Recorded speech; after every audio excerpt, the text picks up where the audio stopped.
할렐루야. 하나님의 은혜가 여러분의 가정과 사위에 함께 하시기를 예수님의 이름으로 축원합니다. 오늘 전할 본문은 역대상 29장 10절에서 14절까지의 말씀을 중심으로 전하겠습니다.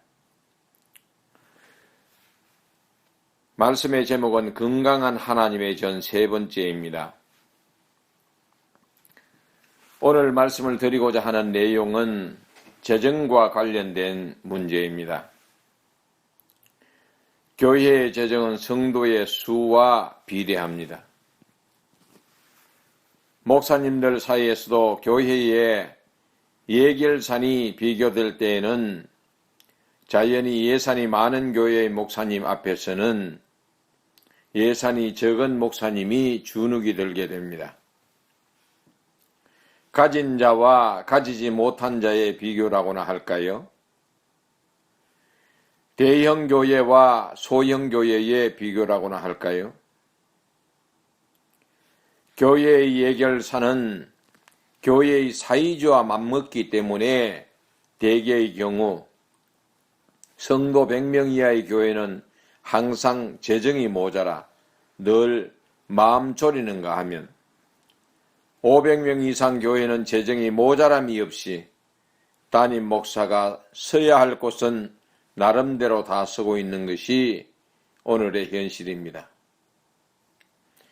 오늘 말씀을 드리고자 하는 부분은 재정의 많고 적음에 대해 말씀드리려고 하는 것이 아니라 성도님들 각 개인이 드려진 헌금을 교회가 어떻게 관리하고 있는가 하는 것입니다. 많은 대형 교회들이 재정지출 때문에 신문지상에 오르내리는데 좋게 들려지지 않습니다. 오늘은 이 문제에 대해 저는 목사이기 이전에 성도 입장에서 먼저 생각을 해보고 두 번째로 하나님의 편에서 생각해 보고자 합니다. 첫째, 예배 중 성도는 하나님께 나아올 때 예물을 올립니다. 신명기 16장 16절에 보면은 너희 가운데 모든 남자는 1년에 3번 곧 무교절과 칠칠절과 초막절에 내 하나님 여호와께서 택하신 곳에서 여호와를 배웁되 빈손으로 여호와를 배웁지 말고라고 하였습니다. 여기에서 여호와께서 택하신 곳이 어디입니까? 이스라엘 백성들에게 있어서는 광야 시대에는 성막이었고 솔로몬 시대에는 성전이었고 오늘날에는 교회입니다. 그래서 주일날 성도가 교회에 가서 예배 참여할 때 빈손으로 오지 않고 하나님께 헌금을 드리는 것입니다. 당시 이스라엘 백성들은 하나님을 뵈러 성전에 갈 때 가축을 드리고 농사에 수확을 드리고 제물이 될 만한 금과 은과 옷 등을 형편에 따라 드렸습니다. 그러나 오늘날에는 돈이 대표적인 헌금으로 드려지고 있습니다. 헌금의 종류, 헌금의 액수는 당사자의 믿음의 성숙도에 따라 달리 드려지지만 헌금이 준비되고 드려지기까지는 정성을 다했을 것입니다. 그리고 드려진 예물을 하나님께서 험량하시고 자신의 소원을 이루어 주실 것이라 믿고 또 감사해서 드려진 예물들일 것입니다. 물론 하나님께서 주신 것 중에 일부를 드린 것이지만 그 속에는 많은 사연들이 포함되어 있습니다. 풍족한 가운데 드려진 헌금도 있을 것이고 어떤 경우는 궁핍하여 내일 먹을 식량이 없음에도 마지막 남은 몇 달러를 드린 자도 있을 것입니다. 이처럼 교회에 드려지는 헌금에는 많은 사연을 안고 있습니다. 성도가 하나님께 헌금을 드리는 것은 하나님께 받은 것 중에 일부를 드린 것입니다. 다윗은 천지에 있는 것이 다 주의 것이라고 했습니다. 그리고 역대상 19장 14절에서는 나와 내 백성이 무엇이간데 이처럼 즐거운 마음으로 드릴 힘이 있었나이까. 모든 것이 주께로 말미암아 사오니 우리가 주의 손에서 받은 것으로 주께 드렸을 뿐이다라고 감사 기도를 하였습니다. 다윗이 이런 기도를 할 수 있다는 것은 영적으로 성숙한 큰 믿음의 소유자입니다. 이런 신앙의 고백은 아무나 할 수 있는 것이 아니라고 봅니다. 다윗은 자기가 소유하고 있는 모든 것이 하나님의 것이라고 했습니다. 그리고 주의 손에서 받은 것이라고 했습니다. 그런데 우리는 어떻습니까? 내가 소유한 모든 것은 다 내 것이 아닙니까? 내 것을 나누어 주자니 아까운 것입니다. 하나님의 것을 나누어 준다고 생각해 보세요. 아깝지가 않을 것입니다. 앞으로 하나님께 드려지는 예물은 마음가짐을 달리 하시기를 바랍니다. 하나님의 것을 가지고 왔습니다. 하나님 받아주세요 하면서 정성껏 드리세요.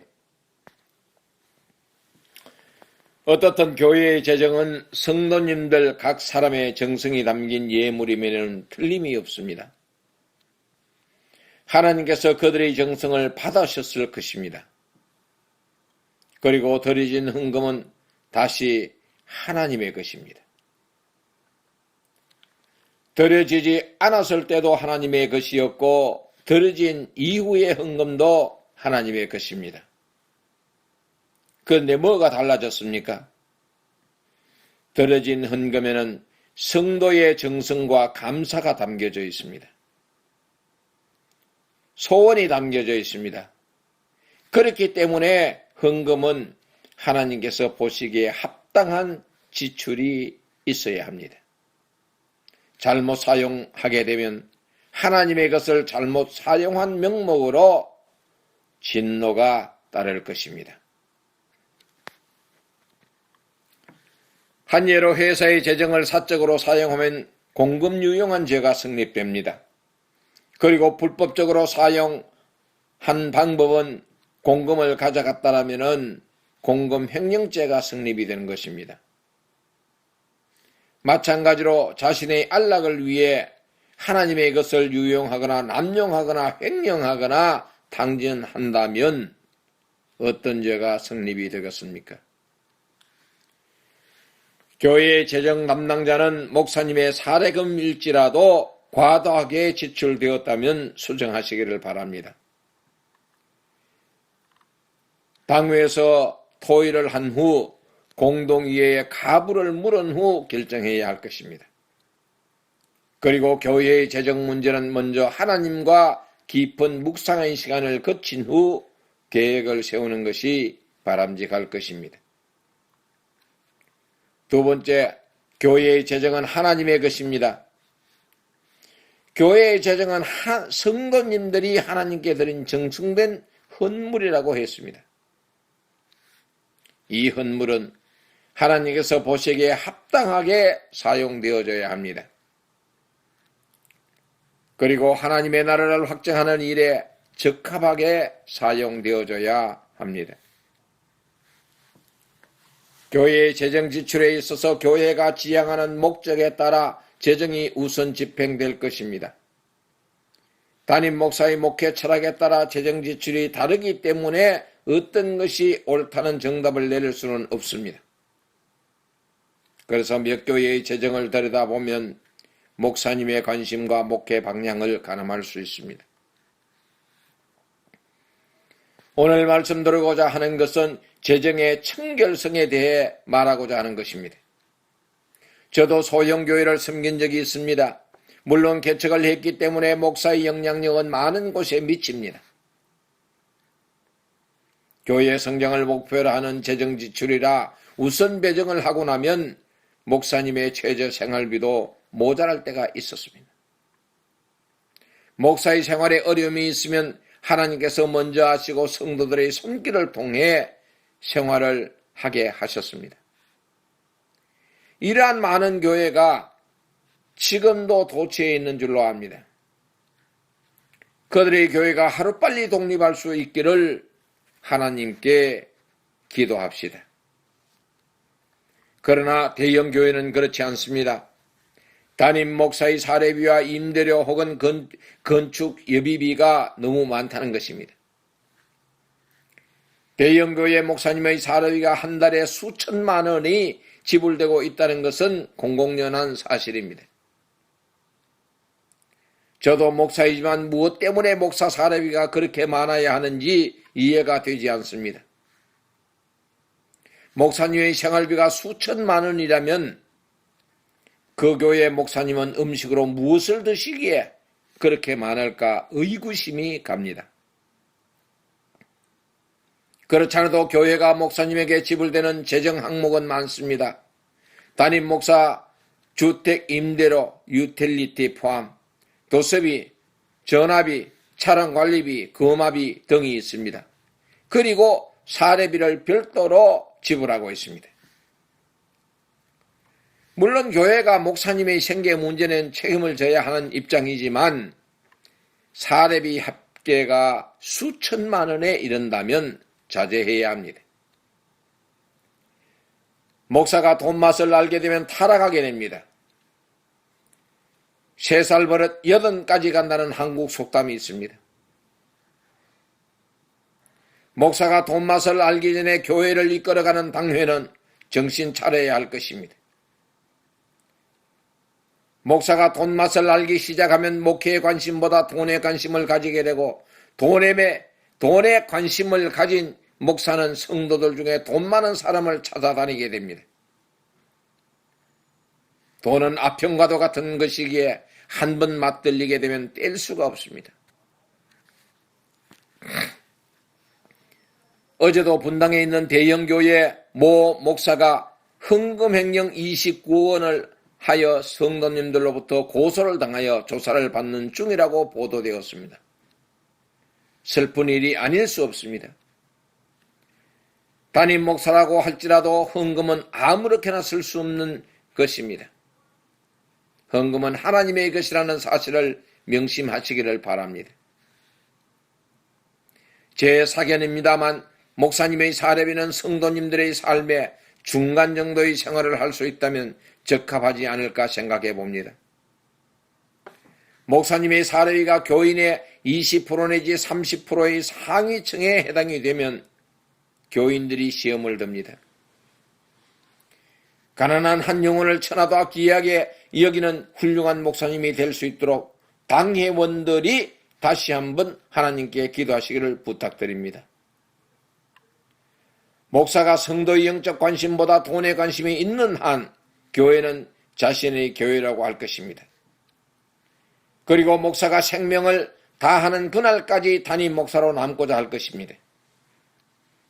목사님의 독조는 혼자서 이루어지는 것이 아닙니다. 거기에는 동조하는 자가 있었습니다. 목사님에게 아행을 떠는 자들이 있었습니다. 그 반대급부로 목사님 곁에서 중력의 자리를 차지하고 있는 것입니다. 목사님의 눈을 가리지 말기를 부탁합니다. 종말에는 누구나 하나님 앞에서 분명히 칭찬 혹은 책망함이 있을 것입니다. 그리고 대형교회를 세우려고 애쓰지 마시고 멀리서 오는 성도님들을 가까운 개척교회로 나아가 섬기게 하는 것이 어떨까 합니다. 우리가 섬기는 목사님의 청결함을 위해서도 말씀을 마치겠습니다.